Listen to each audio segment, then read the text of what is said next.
Sintonize-se no Nova Consumer Podcast, uma série de conversas sobre direito do consumo. Bem-vindos ao 9º episódio da segunda temporada do Nova Consumer Podcast, uma temporada totalmente dedicada ao tema da sustentabilidade. Hoje temos connosco Filipe Morato Gomes, autor do blog Alma de Viajante, com mais de 20 anos de existência. Filipe já fez 2 voltas ao mundo, uma delas especialmente acompanhada pela esposa e a filha. E também já foi líder de viagens e aventura.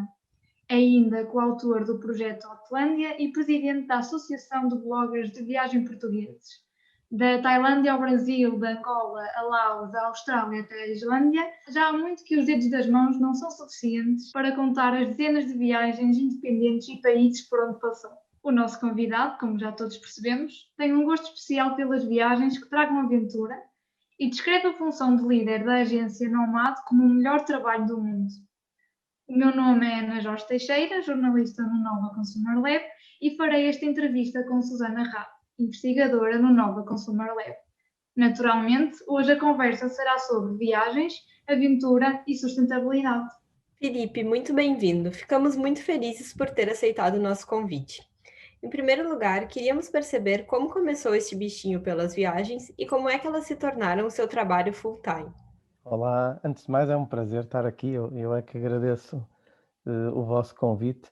Em relação às viagens, tudo começou mais a sério depois de ter perdido um emprego. Eu costumo dizer que ser despedido foi das melhores coisas que me aconteceu e em 2003 rebentou a chamada bolha do multimédia, a empresa onde eu trabalhava fez um downsizing brutal. E isso foi o clique que eu precisava para ir atrás dos meus sonhos, que eu andava há muito tempo a dizer qualquer dia despeço-me e vou dar uma volta ao mundo, mas na verdade nunca tive coragem para dar esse passo. Acho que toda a gente entende o conforto de ter um bom salário, de ter o rendimento fixo ao fim do mês, enfim, nunca tive a coragem de me despedir. Então esse foi o clique e passei depois algum tempo a planear, a juntar dinheiro, para em 2004 sair para uma grande viagem de volta ao mundo, que acabou por durar 14 meses, mas e que de facto transformou a minha vida em vários sentidos. Do ponto de vista profissional, eu durante essa viagem fui fazendo crónicas semanais para a revista Fugas, do Jornal Público, e o acordo que eu tinha com o editor na altura, o Pedro Garcias, era mais ou menos enquanto o feedback for bom, nós continuamos esta série de crónicas, mas o Pedro avisou-me que se o feedback fosse mau, teríamos que arranjar forma de matar a série e eu continuava a minha viagem sem escrever. A verdade é que começamos com uma página e acabamos com 4. Isso fez-me apanhar este gosto muito grande pela partilha de histórias, de crónicas de viagem. Eu já escrevi anteriormente, mas nunca tinha tido assim uma obrigação, um compromisso mais sério de escrever para uma publicação. E quando eu regressei, 14 meses depois, em 2005, eu tomei algumas decisões importantes na minha vida, entre as quais, enquanto fosse possível, eu queria ser dono do meu tempo, queria viver das viagens, da escrita, desta arte de contar histórias, enfim. Enquanto fosse possível, era meu objetivo não voltar a um escritório, não voltar à minha vida anterior. E pronto, e até hoje, com o blog Alma de Viajante, que felizmente tive a sorte de começar bastante cedo, e depois com essas participações na agência Nomad, desde a fundação, fui líder de viagens durante 10 anos, agora entretanto parei, e workshops de escrita de viagens que fui dando, enfim, uma série de atividades todas relacionadas com a viagem e com a arte de contar histórias. Pronto, e tudo isso fez com que as viagens fossem o meu trabalho, ou melhor, o trabalho que resulta das viagens, não é? Ninguém me paga para viajar, o meu trabalho não é viajar, o meu trabalho é contar histórias sobre viagens, escrever sobre destinos, etc. E pronto, e desde essa altura até hoje, felizmente, ainda sou dono do meu tempo. Acho que qualquer pessoa que gosta de viajar o inveja um bocadinho. E estamos também muito curiosas para descobrir como é que é ser blogger de viagem nestes tempos de confinamento e de pandemia. É muito difícil. É curioso que numa primeira fase acabou por ser positivo para o meu trabalho. Eu explico antes que interpretem mal. Em 2018 e 2019, antes da pandemia, eu estava num ritmo alucinante de viagens, de tal forma que eu não tinha tempo para escrever todos os artigos sobre os destinos que eu visitava. Então eu aproveitei os primeiros meses da pandemia para pôr esse trabalho em dia. E pela primeira vez na vida consegui, ou pela primeira vez em muitos anos, consegui não ter nada atrasado para fazer, nada em atraso. Portanto, nessa primeira fase foi positivo. Na segunda fase, as coisas começaram a ser mais difíceis, porque não podendo viajar, eu tinha essa limitação à liberdade, que é algo que eu tanto aprecio, não é? Não podendo viajar e não tendo esse trabalho atrasado para pôr em dia, na verdade, eu acho que eu, como muita gente, aquilo que tentamos fazer é tentar fazer tudo para não darem maluco, não é? Com esta privação de liberdade. E por fim, financeiramente, tal como a maioria das atividades ligadas ao turismo, esta pandemia tem sido um verdadeiro desastre. Mas pronto, mas eu acredito que devagarinho, com calma, tudo vai voltar ao sítio, mesmo que não seja aos níveis de 2019 ou 2018, mas pronto, devagarinho eu quero continuar a acreditar que ainda há muito para viajar, muito para escrever, muito para inspirar, e por isso, pronto, agora estou nesta fase a começar pela primeira vez a pensar em fazer viagens, e depois a última viagem que eu fiz foi em janeiro de 2020, portanto já há muitos meses, tirando algumas coisas que tenho feito em Portugal, mas pronto, acho que tenho passado muito tempo em casa, tenho o lado mais positivo, se quiserem, de estar mais tempo com a família, com os miúdos, isso acaba por ser benéfico, mas confesso que já sinto muita vontade de viajar.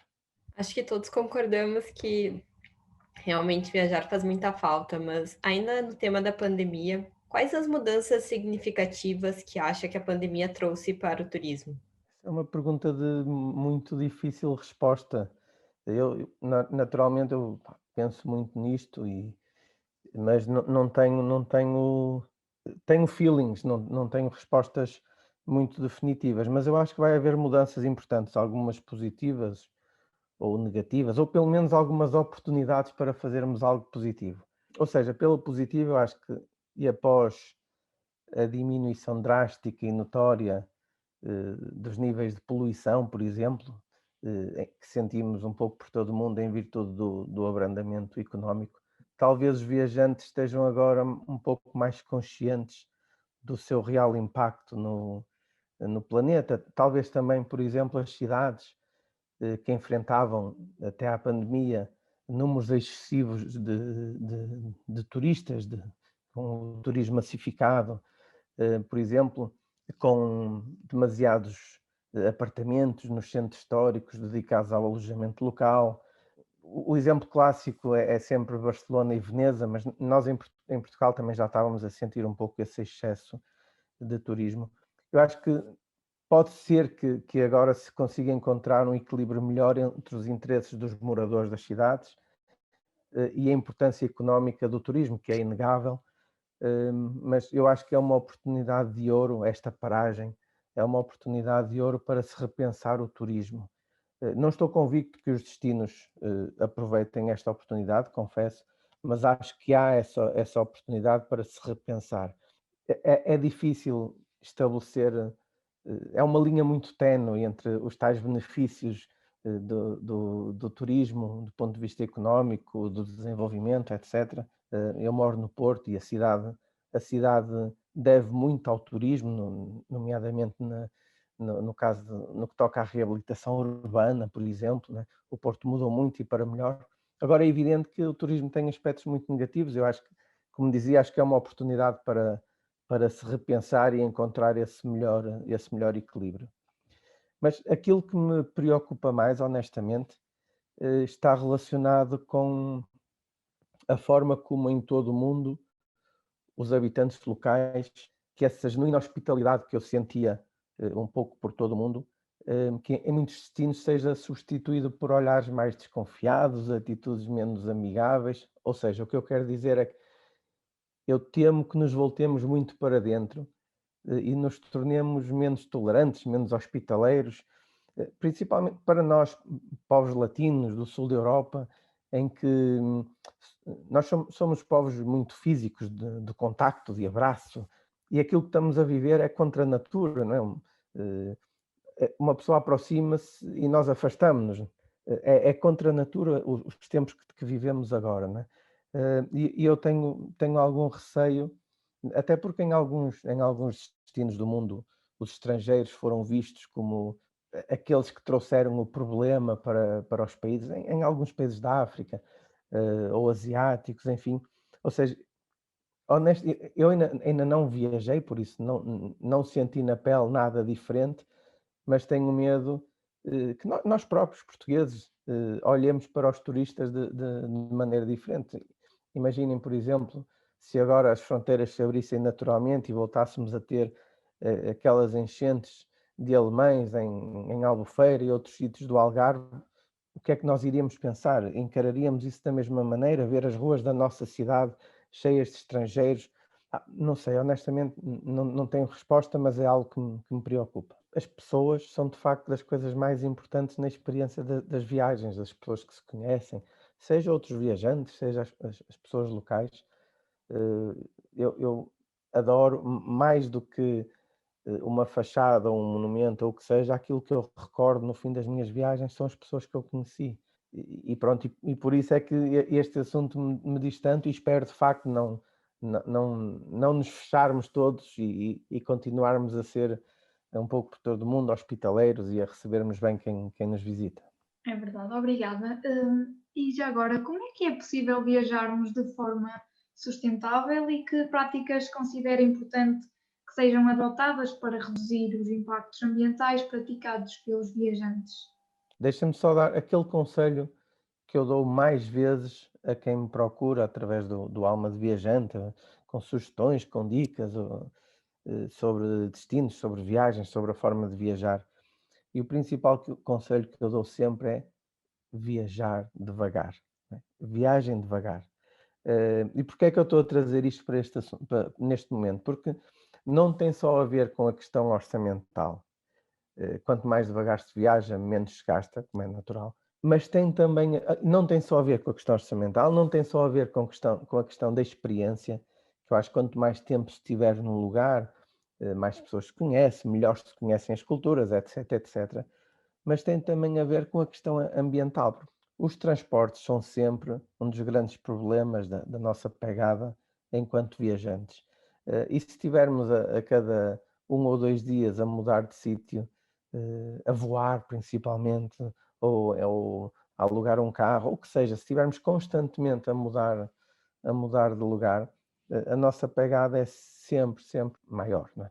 E por isso eu acho que, descontando todas as outras práticas sustentáveis de viajante consciente que as pessoas sabem, eu acho que este é o conselho que é mais útil porque é o menos aplicado. E, bem, além das viagens sem tanta pressa, alguma prática que acha que deveria ser abolida para que as viagens se tornassem mais sustentáveis?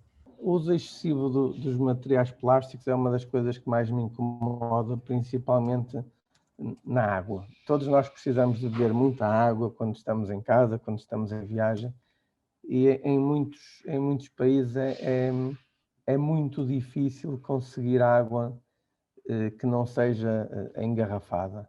E por isso, esse é um dos grandes problemas. É evidente que há formas de resolver isso, se as pessoas estiverem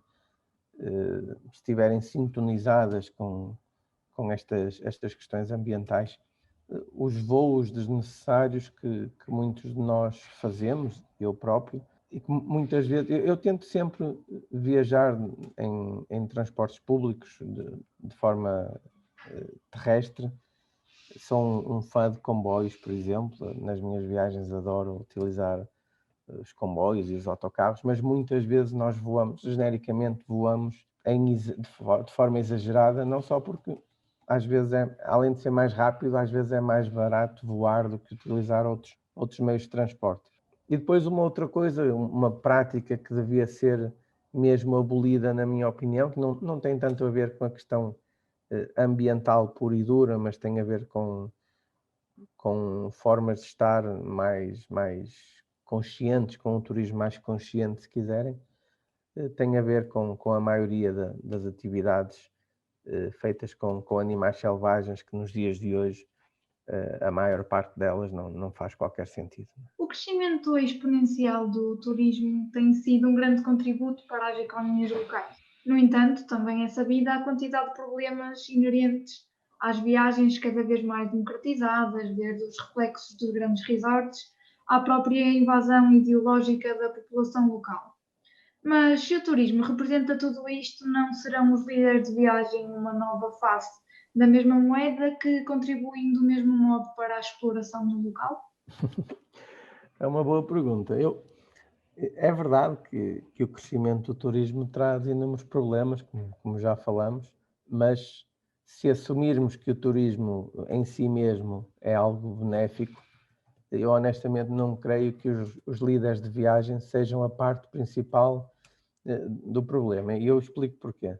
Quase todas as empresas, ou estas pequenas empresas de viagens, de pequenos grupos, têm grandíssimas preocupações em evitar atividades massificadas e procuram sempre, ou quase sempre, envolver as comunidades locais nas suas atividades, promover atividades de responsabilidade social, por forma a que os benefícios da sua presença e dos seus pequenos grupos, e estamos a falar quase sempre de grupos de 8, 10, 12 pessoas no máximo, se calhar nem tanto, mas por forma a que os benefícios dessas presenças sejam muito maiores do que os malefícios. Dito isto, é evidente que o intercâmbio entre culturas diferentes tem impactos nos costumes e nas tradições, nos dois lados, não é? Mas eu acredito que não podemos, e desculpem a caricatura, não podemos crer que uma tribo africana, algures no meio do Congo ou do Níger, viva para sempre nas suas cabanas, sem eletricidade ou sem telemóveis, só para nós podermos visitar e exclamar que vivemos uma experiência autêntica, com todas as aspas dessa palavra. Ou seja, todos os povos têm o direito de ansiar por melhores condições de vida. Eu acho que isso não é sequer discutível.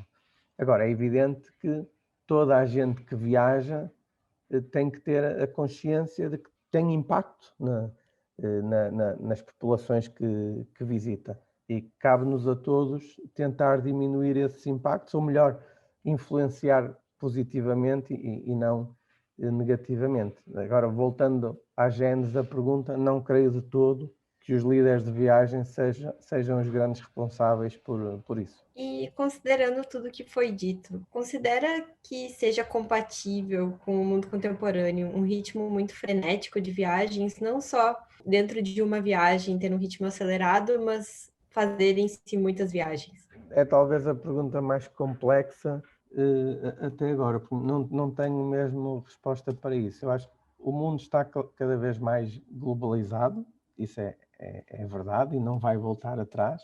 As pessoas viajam cada vez mais, porque as viagens se democratizaram, porque as viagens ficaram mais baratas, mais acessíveis, porque em muitos países do mundo a classe média aumentou exponencialmente, como na China, por exemplo. Ou seja, eu não creio que as pessoas vão deixar de um momento para o outro de querer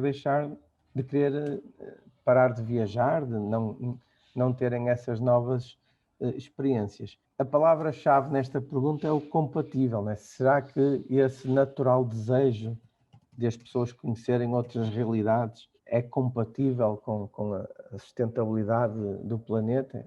Não sei dizer honestamente. Acho que aquilo que será preciso fazer é, por exemplo, arranjar-se combustíveis mais sustentáveis para a aviação. Há muitas coisas que podem ainda vir a acontecer e que tornam esse desejo de viagem mais compatível com o planeta Terra, se quiserem. Mas não sei, não tenho mesmo resposta para isso. Eu gostava de poder continuar a viajar sem sentir que estou a fazer mal ao planeta. Espero que isso seja possível.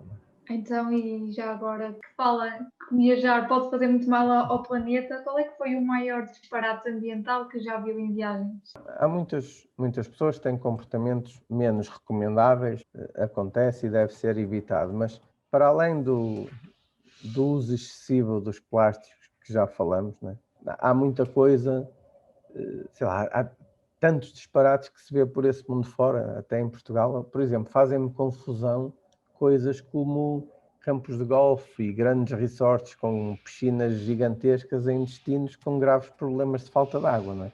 Confesso que me faz confusão. Acho que há muitos disparates ambientais que vão acontecendo e há muitas coisas que demoram muito tempo a acontecer, mas que acabam por se transformar em grandes desastres, como no Mar Aral, por exemplo, no Cazaquistão. Enfim, há muitas coisas que demoram o seu tempo e que acabam por se transformar em grandes desastres ambientais. Mas eu acho que o fundamental é cada um de nós tentar não fazer esses tais disparates. Se cada um fizer a sua parte, com certeza teremos um mundo melhor nesse aspecto. E então, para concluir, considera que o turista consumidor português tem em consideração a sustentabilidade quando vai marcar uma viagem, especialmente no que toca ao destino, o meio de transporte e o método de viagem? Sim e não. Ou seja, eu creio que há cada vez mais essa consciência, né? Todos nós cada vez mais temos consciência de que as nossas viagens têm impactos. Mas, por outro lado, o preço continua a ser um fator incrivelmente relevante. Ou seja, se é mais barato e mais rápido ir de avião de Lisboa para Madrid, como é que eu convenço alguém, em vez de ir de avião, a ir de autocarro, não é? É muito difícil convencermos alguém, porque aparentemente não tem lógica, não é? Entendem? Por isso é que eu digo sim e não. Nós temos consciência, mas muitas vezes não queremos pagar mais para ter um serviço pior e mais demorado, o que é perfeitamente compreensível. Como se resolve isto? Não sei. Realmente é uma escolha complexa. E questão de escolhas complexas, passamos agora para a segunda parte do nosso programa, um momento de particular dificuldade para os entrevistados, uma vez que envolvem questões que exigem uma resposta rápida. Aqui vamos nós. Sem pensar muito? Sem pensar muito. A primeira delas é: o que não pode faltar na mala de um viajante sustentável? Uma garrafa de água reutilizável. Isto vai a resposta mais rápida de sempre nesta parte do nosso podcast. Temos falado muito de água nesta conversa, não é? E de plástico. Não é? Muito bem. E é melhor viajar à boleia ou simplesmente assumir a viagem de avião? Para viajar em transportes públicos terrestres, sempre que possível, seja à boleia, de autocarro ou de comboio. E hostel ou habitações de locais? As habitações de locais, sempre. Eu costumo dizer que não troco a casa da Tia Maria pelo Sheraton ou o Hilton. Então, e vamos tentar aqui complicar um bocadinho. Férias dentro ou fora de Portugal? Portugal é um país fantástico. Eu, quanto mais viajo, mais tenho a certeza que vivemos num país incrível. Mas, sempre que possível, eu prefiro conhecer realidades novas. E mochila backpacker ou uma mala com rodinhas? Mochila, sempre, sempre. Já alguma vez escreveu num livro de reclamações? Um livro de reclamações? Por acaso, acho que não. Se já fiz, não me lembro, mas acho que nunca. É bom sinal. Que personalidade gostaria de ouvir num dos próximos episódios do Nova Consumer Podcast? O Bernardo Conde, por exemplo. Bernardo Conde é um fotógrafo profissional de Aveiro, tem um projeto chamado Trilhos da Terra em Aveiro e é também líder de viagem, tem formação em biologia, se não me engano. Portanto, seria um excelente convidado para falar destes assuntos. Certo, então. Muito obrigada, Felipe Morato Gomes, e assim chegamos ao final de mais um episódio do Nova Consumer Podcast. Muito obrigado a todas e todos que continuam desse lado. Já sabem, podem enviar-nos as vossas questões para o e-mail novaconsumerlab@novalaw.nl.pt e seguir-nos nas redes sociais. Até o próximo episódio.